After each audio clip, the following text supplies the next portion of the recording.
올해 두 번째 주일입니다.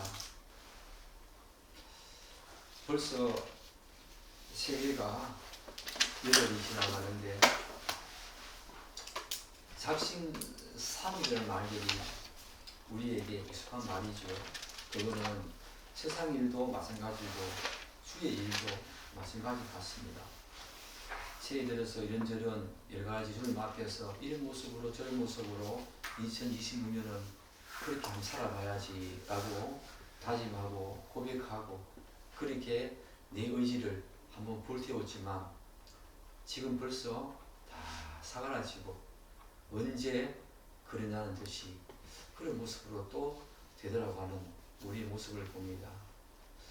오늘 기도했지만 사실은 우리의 마지막 2026년도 마찬가지고 우리의 생애 저 마지막을 다 마치고 정말 사도 바울이 디모데후서에서 고백했던 것처럼 나의 갈 길을 다 마치고 선한 삶을 다 싸우고 믿음을 지켰으니 라고 하는 그 점에 하나님 제가 이런 일을 했지요.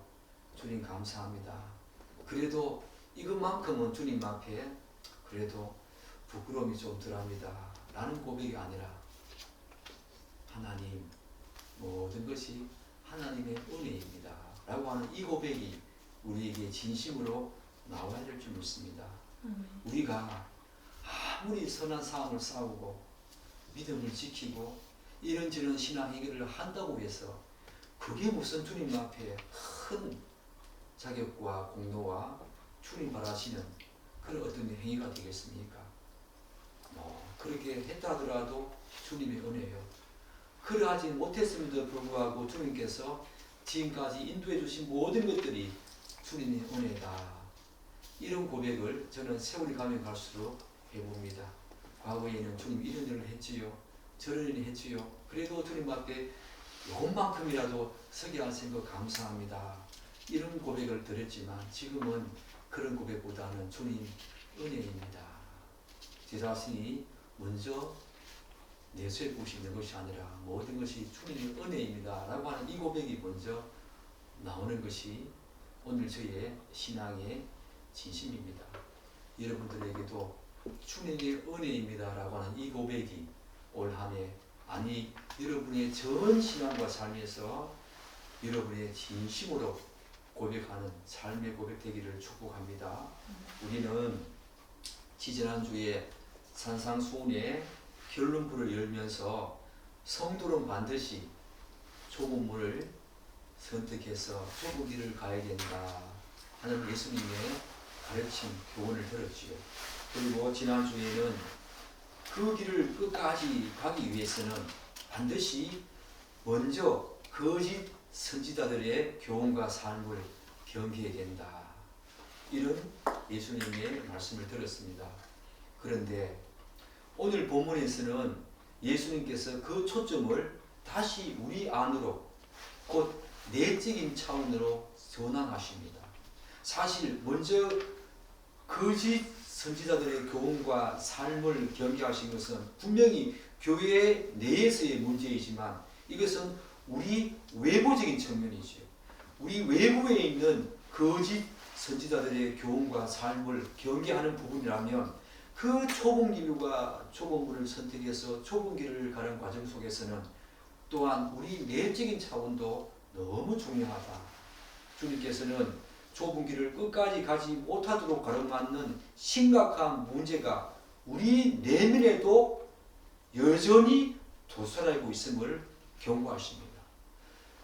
거짓 선지자의 경계와 그들의 교훈과 가르침을 경계하신 것은 우리 외부적인 차원에서 교회 안에 있는 우리 외부적인 차원에서 좁은 길과 좁은 문으로 들어가서 그 길을 가는 그것들을 가로막는 방해거리라면 오늘 이 말씀은 우리 내적인 차원에서 우리 내면에 도사리고 있는 심각한 문제, 좁은 문으로 들어가서 좁은 길을 가로막는 길을 가는데 가로막는 그런 요인들로 말씀하지요.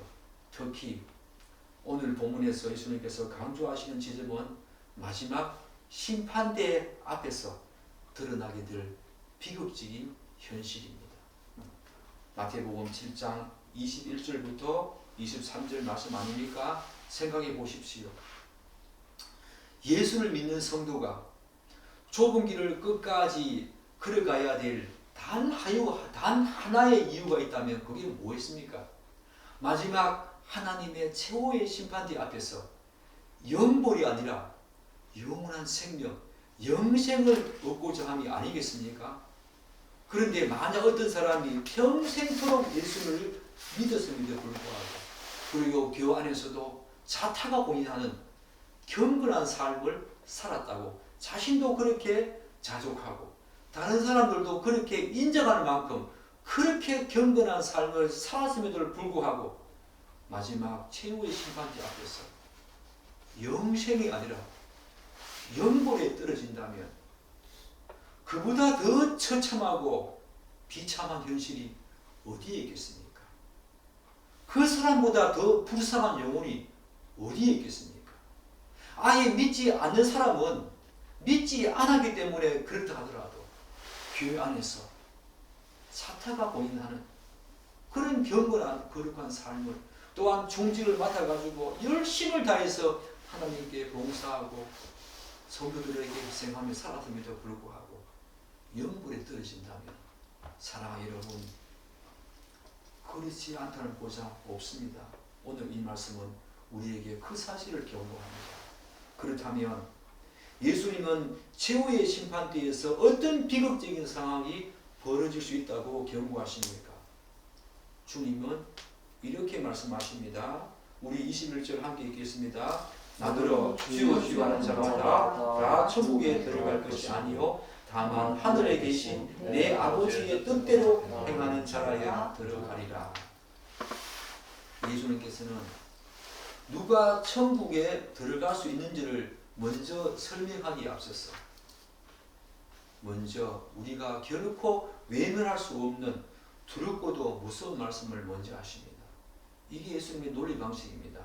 항상 부정적인 것을 주님을 따르거든 자기를 부인하고 자기 십자가 지고 가라 그렇게 말씀하신 것처럼 예수님은 항상 부정적인 것을 오늘도 천국에 이런 자가 들어간다 라고 먼저 말씀하시는 것이 아니라 이런 자가 천국에 못 들어간다 라고 하는 결코 우리가 외면할 수 없고 두렵고도 무서운 말씀을 하십니다. 이것은 그 누구도 외면하거나 가볍게 여겨서는 안 될 심각한 경고이지요. 그러므로 우리는 이 말씀을 그 어떤 주제보다 더 진지하게 묵상하며 성찰하며 연구해야 합니다. 성경은 여러분도 잘 알다시피 분명히 이렇게 말하지요.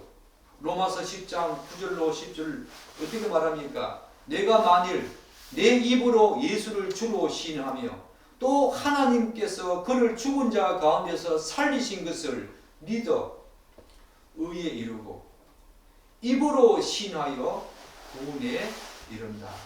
분명히 로마서 10장 9절로 10절은 이렇게 말씀하십니다. 내 입으로 그분을 시인하면 구원에 이른다.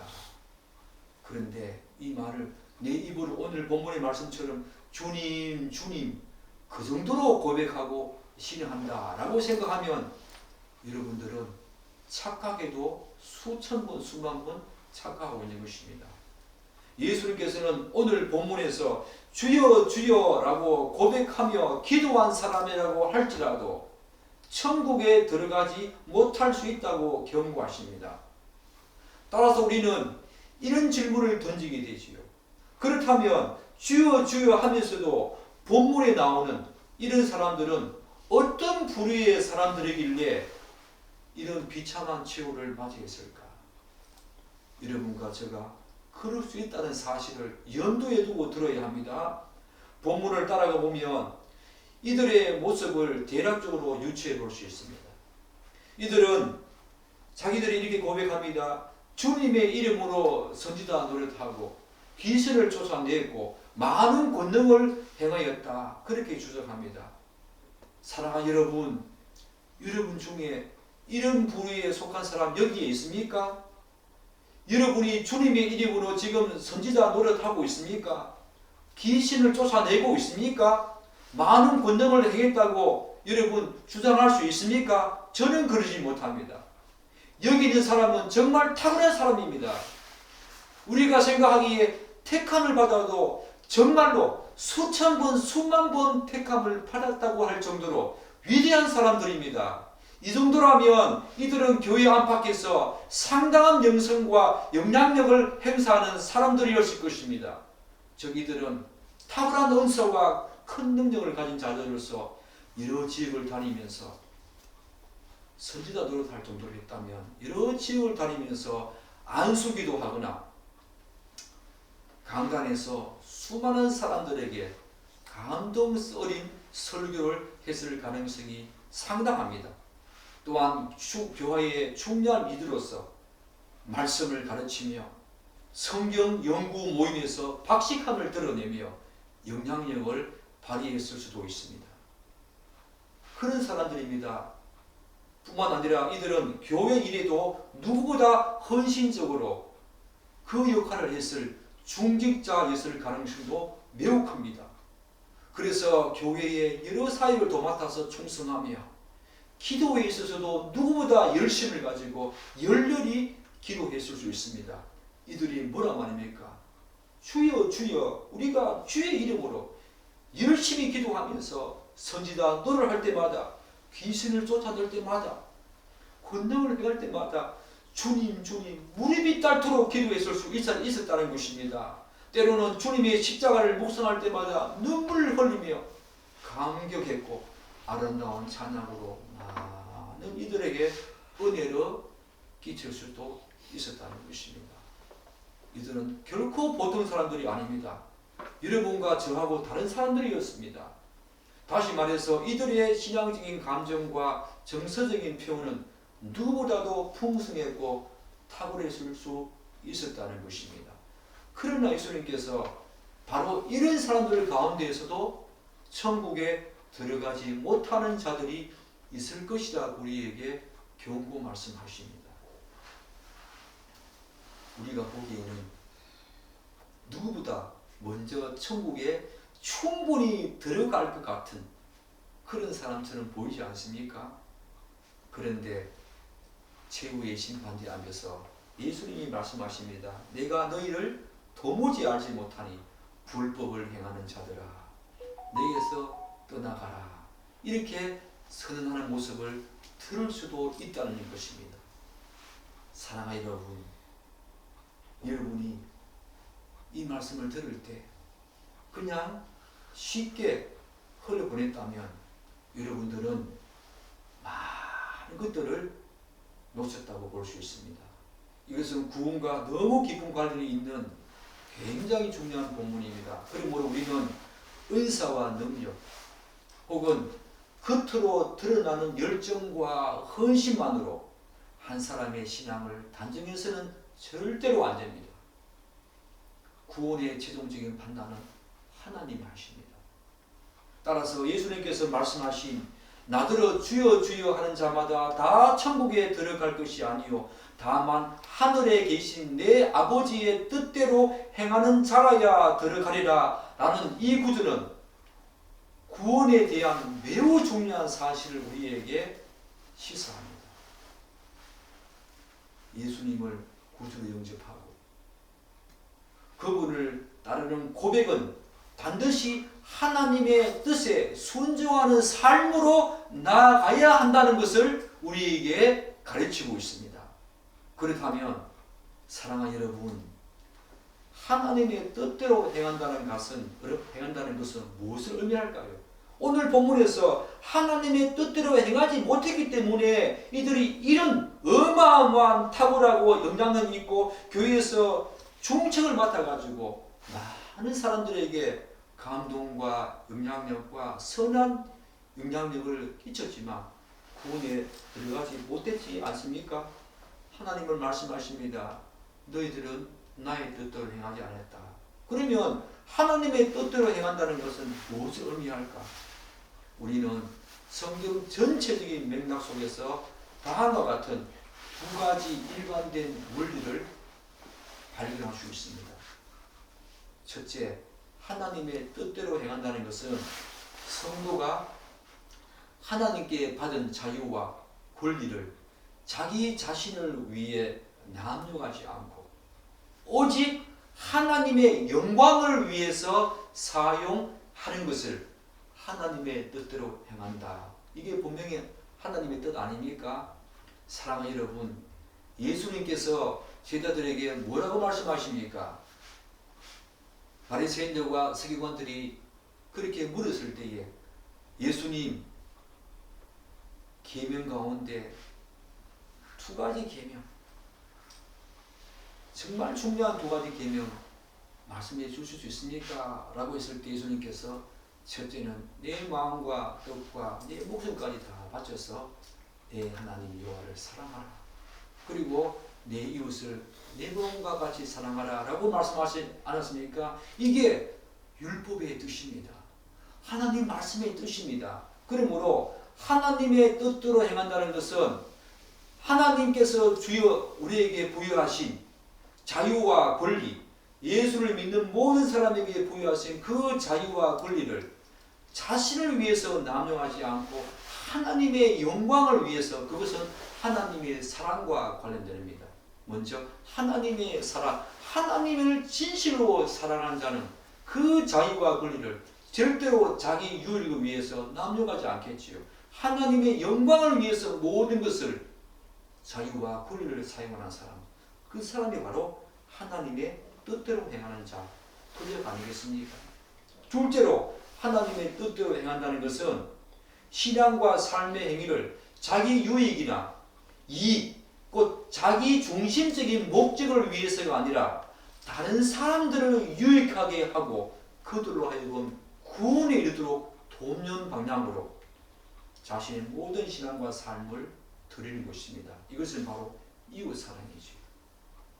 저는 전체 성경적인 맥락에서 하나님의 뜻대로 행한다 라고 하는 것이 무엇을 의미하는가 곰곰이 묵상하면서 하나님 사랑, 이웃 사랑, 그 두 가지 계명을 그 뜻 안에 모든 하나님의 그 말씀 안에 모든 하나님의 뜻이 다 들어있을진데 하나님 사랑은 하나님께 영광 올려드리는 삶, 이웃 사랑은 내 신앙과 삶을 내 유익과 나의 중심적인 삶이 아니라 다른 사람을 위하고 그들의 구원을 위해서 기꺼이 나의 삶을 드리는 사람, 그런 자가 바로 하나님의 뜻대로 행하는 성경 전체적인 맥락 속에서 흐르는 하나님의 주제가 아닐까 하는 생각을 해보았습니다.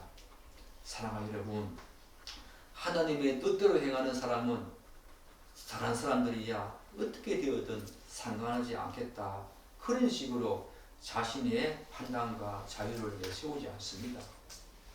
오히려 만일 자신의 행위가 다른 사람들에게 해가 되어지고 그들로 하여금 하나님께 나오는 길을 막는다면 기꺼이 자신의 자유를 내려놓습니다. 자기 정신적인 신앙과 삶을 내려놓습니다. 절제하게 됩니다. 포기합니다. 그 자가 바로 하나님의 뜻으로 나아가는 삶이죠. 그러나 본문에 나오는 이들은 그렇지 않았을 가능성이 상당히 높겠지요. 이들은 자신들이 선지자 노릇하고 권능을 행하며 귀신을 쫓아낸다는 것을 하나님의 뜻대로 행한 전구로 내세웠습니다. 예수님께서 주의 이름으로 많은 권능을 행하지 아니하니까 이 말씀을 이들이 들었는데 왜요? 하나님, 예수님께서 내 아버지 뜻대로 행하는 자라야 들어간다 라고 말씀하시니까 이들이 곧바로 대받아가지고 하신 말씀이 뭡니까? 주님, 저희들 주의 이름으로 선지자 노릇하고 이름으로 귀신을 쫓아내고 주의 이름으로 많은 권능을 행하지 아니하이나이까 라고 하면서 예수님께서 말씀하신 하나님 뜻대로 행한다는 이 말을 자기들이 주의 이름으로 선지자 노릇, 권능 행하고 귀신을 쫓아낸다는 이것으로 주님, 저희들도 주님 뜻대로 행하지 아니하였나이까 라고 반문합니다.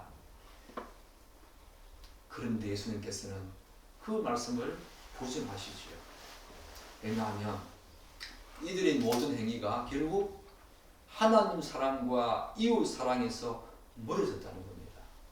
아무 상관이 없었다는 것입니다. 주님을 기쁘시게 하려는 순수한 동기와 목적에서 그런 것이 아니라 오로지 자신의 영광, 오로지 자기 유익, 자기 이익, 자기 차원, 자기 중심적인 신앙과 삶, 이런 선지자 노릇하고 귀신을 쫓아내고 권능을 행한 그 자체가 하나님께 영광이 아니라 철저하게 자기 영광이었고 자기 유익을 구한 그런 행위였다는 것입니다. 예수님께서는 그 자체 행위에 대해서 부정하지 않았습니다. 너희들이 이런 일을 행했다고 그 자체를 부정하지 않았습니다. 그 자체를 부정하지 않았지만 그들의 모든 행위 속에는, 그 행위 속에는 하나님께 영광 돌린 것이 아니라 귀신을 쫓아내면서 스스로 만족했지요. 많은 사람들이 존경하니까 내 영광으로 가로챈 것입니다. 자기 유익으로, 자기 차원으로, 자기 중심적으로 이 모든 것을 행했다는 것입니다. 따라서 이들의 행위는 겉으로 보기에는 위대한 사역처럼 보였지만 그 내면은 자기 중심성이 고스란히 자리 잡고 있었을 가능성이 상당히 농후하지요.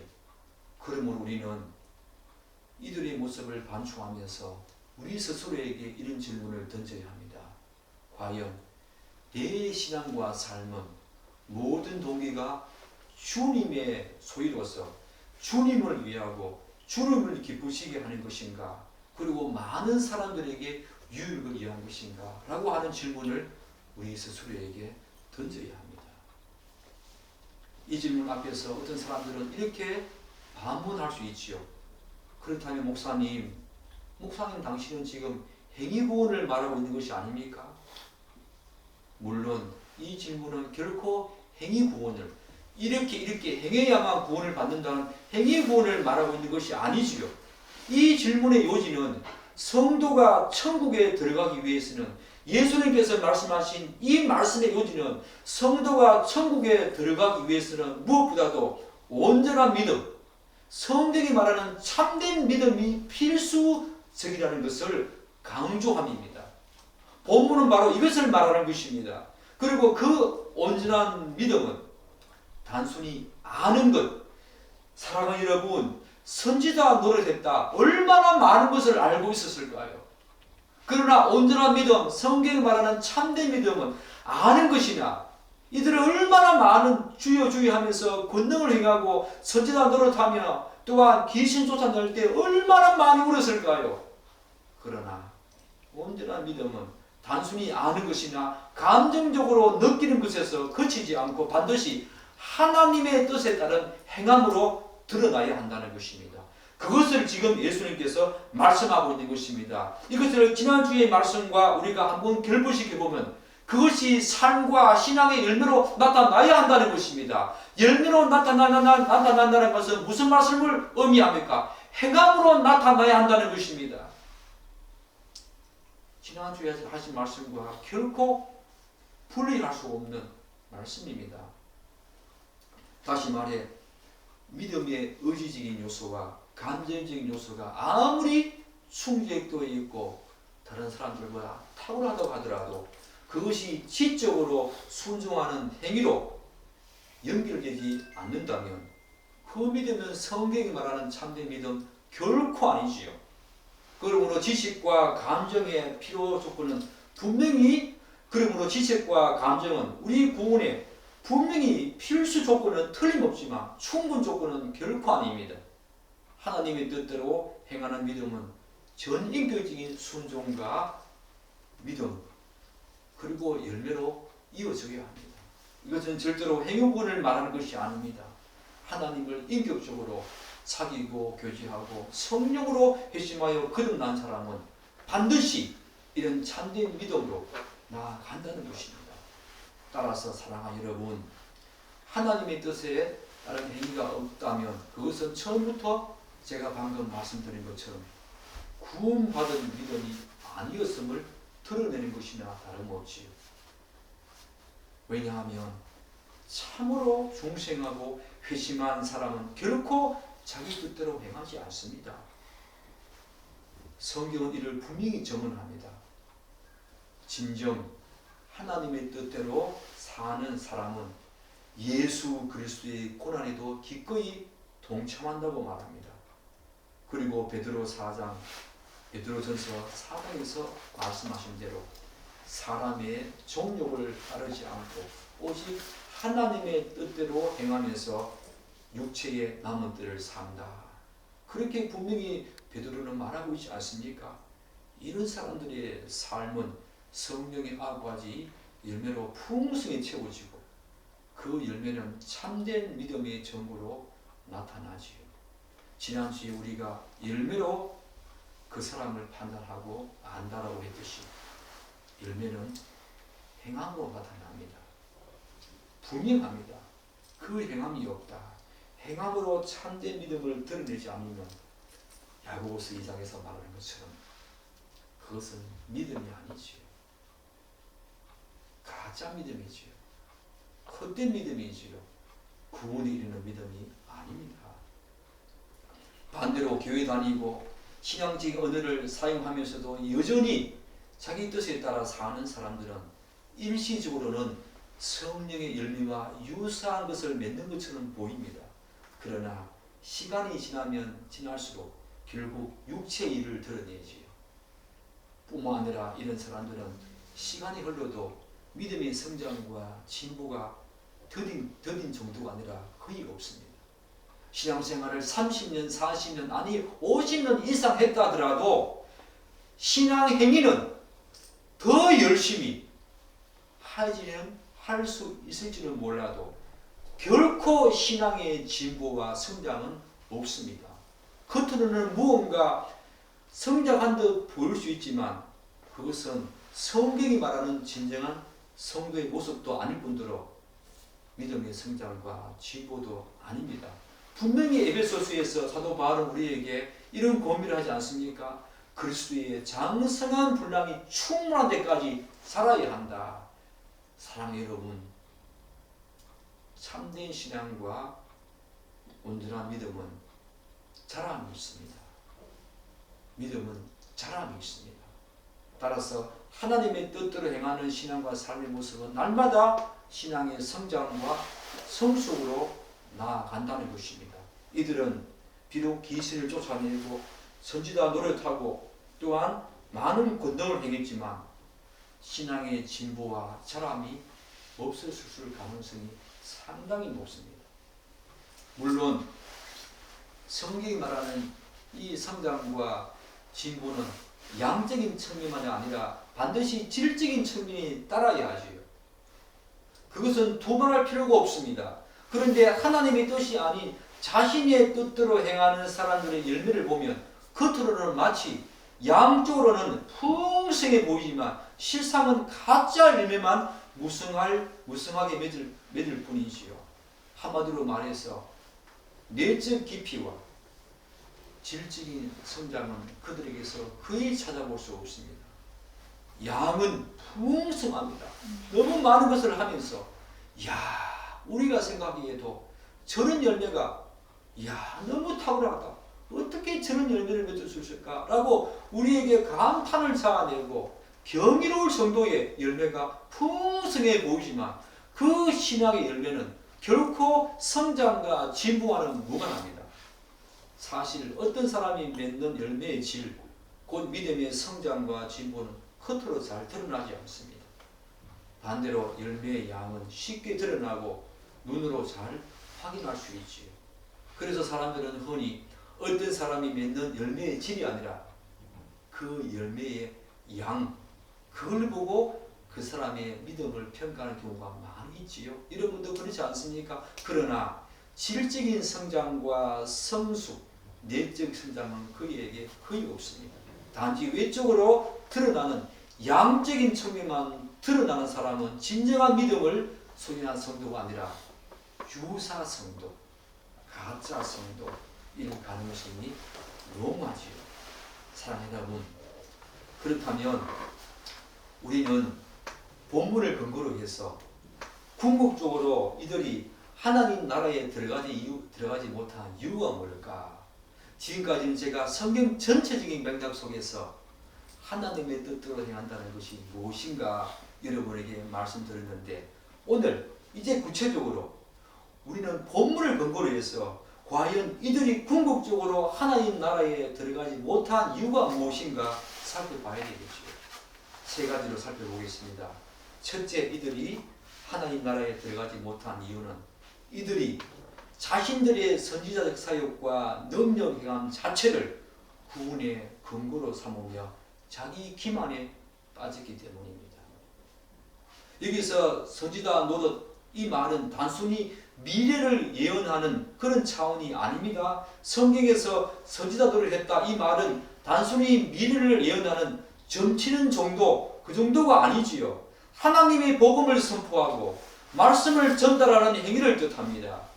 따라서 이들은 분명히 열심히 다해서 말씀을 연구하고 하나님의 능력으로 메시지를 전했다고 볼 수 있습니다. 실제로 이런 사역을 통해서 많은 사람들을 진리 위에 굳게 세우기도 했을 것입니다. 또한 이들은 말씀을 통해서 많은 사람들이 하나님의 뜻에 순종하도록 도왔을 것입니다. 그러나 결론적으로 이들은 다른 사람은 살렸지만 자신은 구원받지 못한 어처구니 없는 상황 속으로 전락하고 말았습니다. 왜요? 선지자 노릇하고 권능행하고 귀신 쫓아내는 것을 자신들은 구원의 근거로 삼았습니다. 내가 다른 사람들이 없는데 이런 것을 갖고 있다는 그것 가지고 자기 기만과 자기 속임수에 빠지면서 그것을 구원의 근거로 삼았기 때문에 예수님께서 너는 뭘 행했나? 라고 말할 때 예수님, 저는 예수님의 성품을 닮아가지 않았습니까?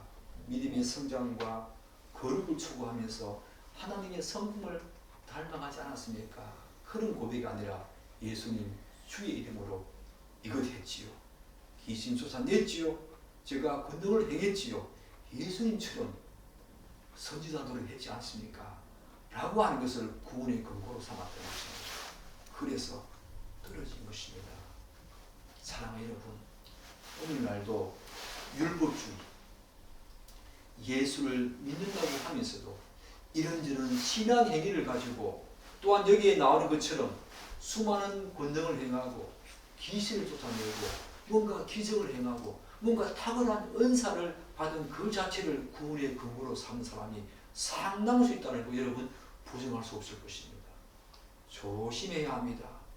정말 조심해야 합니다. 그것은 자기 기만입니다. 또한 이들이 왜 하늘나라에 못 들어갔는가? 권능을 행했다라는 말은 병자를 치유하고 때로는 놀라운 기적을 행했다는 사실을 시사하지요. 누군가 하나님께 치유의 은사를 받았다는 것은 너무너무 귀한 것입니다. 저도 그 치유의 은사, 기적의 은사를 받고 싶습니다. 기적을 통해서 하나님의 살아계심을 드러냈다면 그것 또한 귀한 사역 아닙니까? 성도라면 누구나 이런 은사와 능력을 사모해야 합니다. 그러나 반드시 이것과 함께 기억해야 될 것이 있습니다. 은사와 능력 행한 자체가 천국 입성의 보증수표는 아니란 것입니다. 왜냐하면 사단과 거짓 선지자들도 일정 부분 이런 능력 행함을 가지고 있지 않습니까? 실제로 출애굽 당시에 애굽의 수살들도 모세가 행한 기적 중 몇 가지를 모방했습니다. 성경 역시 이를 경고합니다. 마태복음 24장에서 예수님께서 뭐라고 경고하십니까? 거짓 그리스도들과 거짓 선지자들이 일어나서 큰 표적과 기사를 보여 할 수만 있다면 택하신 자들을 미혹한다. 그렇게 경고하지 않습니까? 귀담아 들어야 합니다. 바로 이들은 자신이 가지고 있는 그 능력 행함과 귀신 쫓아내는 탁월한 은사를 바로 구원의 근거로 삼았기 때문에 그것이 하나님의 뜻대로 행한다는 것으로 알았기 때문에 이들은 구원에 들어가지 못했다는 것입니다. 둘째 이유, 이들이 왜 하나님 나라에 들어가지 못했는가? 이들이 예수님을 진정으로 알지 못하면서도 자신들은 예수님을 알고 있다고 자기 착각과 자기 당착에 빠졌기 때문입니다. 이들은 자신의 신앙이 참된 것이라고 확신했습니다. 당연히 천국에 들어갈 것이라고 믿었습니다. 그러나 여기서 예수님을 안다라고 하는 것은 여러분도 잘 알고 있지 않습니까? 단순히 지식적인 측면을 의미합니까? 그렇지 않지요. 그분과의 인격적인 사귐과 교제, 지속적인 만남을 통해서 그분을 더 알아가는 것이 바로 우리가 예수님을 안다라고 하는 측면 아닙니까? 그런데 이들은 예수님을 안다는 것을 단지 체험이나 능력 행한 정도로 국한시켜 버렸습니다. 다시 말해서 하나님과의 관계의 본질을 외적 체험으로 두었기 때문에 예수님께서 그들을 불법을 행하는 자들아 이렇게 단죄하신 것입니다. 문제는 이들이 이러한 사실을 언제 알았습니까? 최후 심판대 앞에 설 때까지도 전혀 알지 못했다는 것이 이들이 바로 이런 비참한 상황 속에 떨어진 결과였습니다. 그저 다른 사람들보다 더 놀라운 체험과 능력을 행하는 것을 자기 유한으로 삼고 신앙생활을 했던 것입니다. 자기 기만과 자기 당착 속에 빠진 것입니다. 한 걸음 더 나아가서 사랑하는 여러분, 한 가지만 더 알아볼까요? 이들이 궁극적으로 하나님 나라에 들어가지 못한 세 번째 이유는 하나님의 뜻에 따라 행한다는 것에 대한 심각한 자기 오해 때문입니다. 이들은 하나님의 뜻을 성경이 말하는 객관적인 계시와 기준에 두지 않고 자기 주관적인 해석에 의존하는 오류를 범하고 말았습니다. 따라서 우리는 본문에서 예수님께서 말씀하신 하나님의 뜻대로 행한다라는 이 표현이 무엇을 의미하는지 좀 더 주의 깊게 고찰해야 합니다. 사랑하는 여러분, 하나님의 뜻대로 행한다는 것이 무엇을 의미하겠습니까? 제가 설교의 서두에서도 하나님 사랑과 이웃 사랑과 결부시켜서 하나님께 영광 돌리고 자기에게 주어진 그 권리와 자격을 하나님께 영광을 드리고 또한 내 신앙과 삶을 내 유익과 내 이익과 자기 중심적인 차원이 아니라 하나님과 이웃을 위해서 행한다. 그것을 바로 하나님 뜻대로 행한다라고 말씀드렸지만 좀 더 성경적인 의미에서 깊게 들어보다면 사랑하는 여러분, 우리가 이미 들었던 마태복음 5장부터 7장 12절까지 산상수훈의 모든 내용들이 바로 거듭난 성도의 성품과 삶 그리고 신앙생활의 기본 원리에 대해서 말하고 있는데 이 모든 것들이 바로 하나님 뜻대로 행하는 것이지요. 성경은 분명히 또한 밝힙니다. 어떻게 밝히고 있습니까? 너희는 거룩하라. 이는 나 여호와가 거룩하기 때문이다. 그러므로 하늘에 계신 너희의 아버지의 온전하심과 같이 너희도 온전하라. 명령입니다. 이것이 바로 하나님의 뜻대로 행하는 것이요. 더 거룩하려고, 더 온전한 삶을 살려고 하는 것이 더 하나님이 원하시는 바로 뜻대로 행하는 것이요. 이들은 무엇을 몰랐습니까? 겉으로 드러나는 외적인 차원, 은사와 체험과 능력을 하나님의 뜻대로 행한다는 것으로 알고 있었지만 이들 자신에게 하나님의 성품을 닮아가는 거룩한 모습과 온전한 모습은 없었던 것입니다. 이들은 이런 내적 차원과 외적 차원을 혼돈했지요. 사랑하는 여러분, 여러분에게 이런 하나님의 온전하심과 거룩함을 닮아가는 이게 하나님의 뜻일진데 그런 거룩한 성화의 모습들 여러분 속에 있습니까? 오늘날 많은 사람들이 이런 모습들은 뒤로 한 채 자꾸 은사를 구합니다. 기적을 행하려고 합니다. 예언을 행하려고 합니다. 귀담아 들어야 합니다. 그들을 위해서 오늘 예수님께서 말씀하십니다. 마지막 때가 되면 그런 부류의 사람들이 많이 일어날 것이라고 분명히 우리에게 경고하지 않습니까? 그런데 예수님께서는 그렇지 않다. 마지막 때가 되면 될수록 디모데후서에서 우리에게 말하듯이 말세가 되면 고통하는 때가 이르니 사람들이 자기를 사랑하고 돈을 사랑하고 엄마 아버지 거역하고 감사하지 아니하고 먼저 자기를 사랑한답니다. 자기를 사랑한답니다. 사랑하는 여러분, 그렇지 않습니다. 우리는 예수님께서 말씀하신 것처럼 여호와 하나님이 거룩하니 너희도 거룩하라. 내가 온전하니 너희도 온전하라. 이 말씀을 귀담아 들어야 합니다. 이것은 하나님 뜻대로 행하는 귀한 삶의 기본 원리입니다. 거룩한 삶. 그것 위에서 은사와 지원과 기적이 있으면 그건 하나님의 은혜지요. 그걸 누가 거부하고 그걸 누가 부정하겠습니까?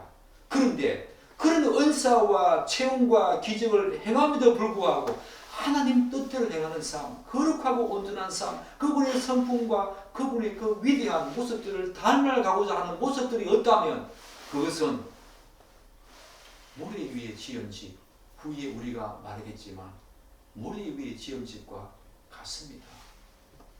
사랑하는 여러분, 여러분에게 이런 모습이 있습니까? 우리는 지금 이 시간 스스로에게 질문을 던져야 합니다. 나는 거룩한 믿음의 성장과 진보가 있는가? 나는 하나님의 뜻대로 행하고자 그분의 거룩성을 붙잡고 있는가? 그분과 같이 온전하심으로 나아가고자 하는 간절한 소망이 있는가? 원래 내가 이런 기적을 행하고 이런 은사를 행하고 이런 뭔가 신앙행위를 해야지, 그런 것보다 여러분이 먼저 선호하고 하나님께 기도해야 될 간절한 기도 제목은 하나님을 닮게 해 주옵소서. 주님 뜻대로 행하는 사람 되게 도와주옵소서. 주님의 그 거룩하심과 온전하심을 배우게 해 주옵소서. 이 기도와 고백이 되어야 줄 믿습니다. 그 위에 하나님이 주시는 은사가 있다면 그 은사가 바르게 실행될 것이고 그 기적이 하나님이 원하시는 그런 기적으로 나아가겠지요. 그런데 하나님을 제대로 알지 못하는 사람이 행하는 기적과 은사는 오로지 자기 영광이고 자기 유익과 자기 중심과 자기 이익 차원에서 행하는 것에 불과합니다. 그런 자는 최후의 심판대 앞에서 불법을 행하는 자들아 나에게서 떠나거라, 이 말씀을 들을 가능성이 많다는 사실 기억하십시오. 올 한 해 여러분들이 함께 발음합시다. 하나님의 거룩함을 더 닮아가는 여러분의 귀한 삶 되기를 축복하고 하나님 뜻대로 행하는 하나님 사랑과 이웃 사랑을 붙들고 그것을 붙들고 하나님 뜻대로 나아가는 여러분의 귀한 삶 되기를 간절히 기대하고 축복합니다. 아멘. 기도하겠습니다.